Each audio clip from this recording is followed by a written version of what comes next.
اسی طرح الحجامہ کے حوالے سے میں آپ کو دو تین باتیں مزید بتانا چاہتا ہوں۔ ہمارے ہاں بہت سارے ایسے مریض ہیں جو راشا کے مریض ہیں، ہاتھ کانپتے ہیں، جسم کانپتا ہے۔ ہمارے ہاں بہت سارے ایسے پیشنٹس ہیں جن لوگوں کے گھٹنے اتنے سوجے ہوئے، برے حال۔ ہمارے ہاں بہت سارے ایسے مریض ہیں جن کی سکن کے اوپر سے خارش ختم نہیں ہوتی۔ اچھا وہ کیا ہے؟ اینٹی بایوٹک، پین کلر کھا کے نا دوائیاں ان کے جسم کے اندر فاسد زہر بن جاتا ہے۔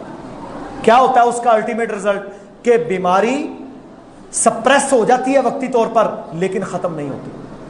اللہ کے نبی صلی اللہ علیہ وسلم کی یہ سنت وہ عظیم سنت ہے کہ جب کوئی بندہ اسے اختیار کرتا ہے تو بیماری اپنے سیلز کے ساتھ اس کے جسم سے باہر آ جاتی ہے۔ اچھا جب آپ کے خون کو کوئی ٹریٹمنٹ پیوریفائی کر دے اور اس کے مردہ خلیوں کو نکال کے باہر پھینک دے تو کیا ہے؟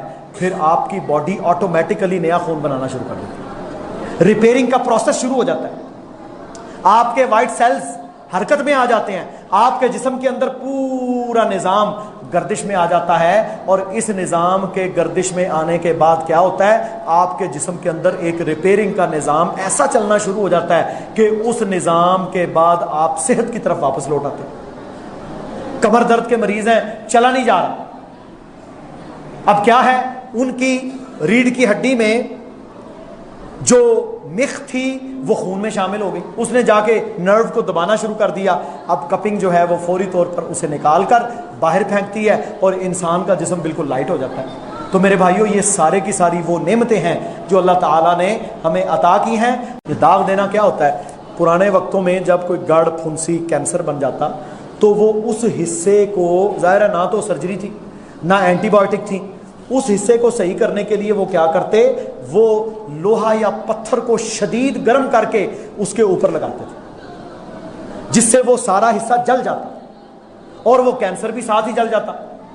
یہ اتنا تکلیف دہ عمل تھا کہ بعض لوگ اس سے بے ہوش ہو جاتے اور کچھ ایسے ہوتے جو اس تکلیف کو برداشت نہ کر سکتے اور فوت ہو جاتے۔ اس لیے داغ دینے سے اللہ کے نبی صلی اللہ علیہ وسلم نے منع فرمایا۔